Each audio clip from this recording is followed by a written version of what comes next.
assume that the person you are listening to might know something you don't.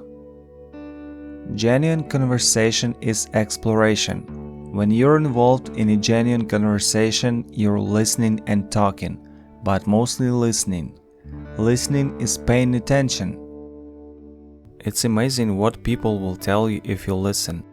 Sometimes if you listen to people, they will even tell you what's wrong with them. Sometimes they will even tell you how they plan to fix it.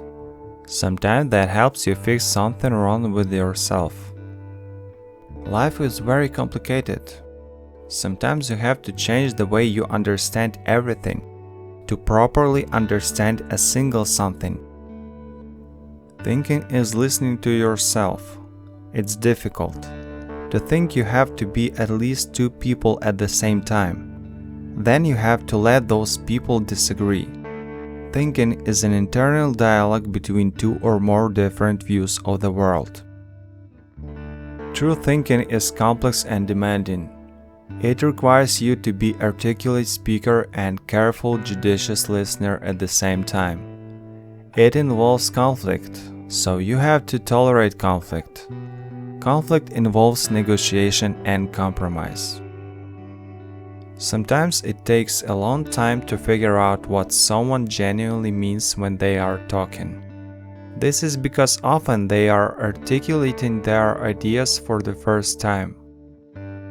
If you listen without premature judgment, people will generally tell you everything they are thinking, and with very little deceit. People will tell you the most amazing, absurd, interesting things. Very few of your conversations will be boring. The sympathetic responses offered during a genuine conversation indicate that the teller is valued, and that the story being told is important, serious, deserving of consideration, and understandable. You already know what you know after all, and unless your life is perfect, what you know is not enough. You remain threatened by disease and self-deception, and unhappiness and malevolence and betrayal and corruption and pain and limitation. You are subject to all these things in the final analysis because you are just too ignorant to protect yourself.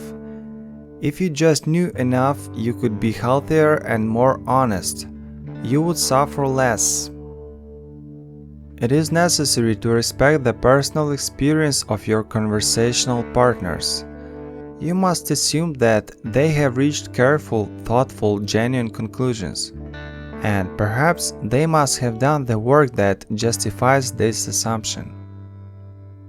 You must believe that if they shared their conclusions with you, you could bypass at least some of the pain of personally learning the same things, as learning from the experience of others can be quicker and much less dangerous. That sense of meaning is a signal from the deep, ancient parts of your being. There you are stable enough to be secure, but flexible enough to transform. There you are allowing new information to inform you, to permeate your stability, to repair and improve its structure and expand its domain. A conversation like that places you in the same place that listening to great music places you, and for much the same reason. A conversation like that puts you in the realm where souls connect, and that's a real place. It leaves you thinking, that was really worthwhile. We really got to know each other. The masks came off and the surgeons were revealed. So listen to yourself and to those with whom you are speaking. Your wisdom then consists not of the knowledge you already have, but the continual search for knowledge, which is the highest form of wisdom.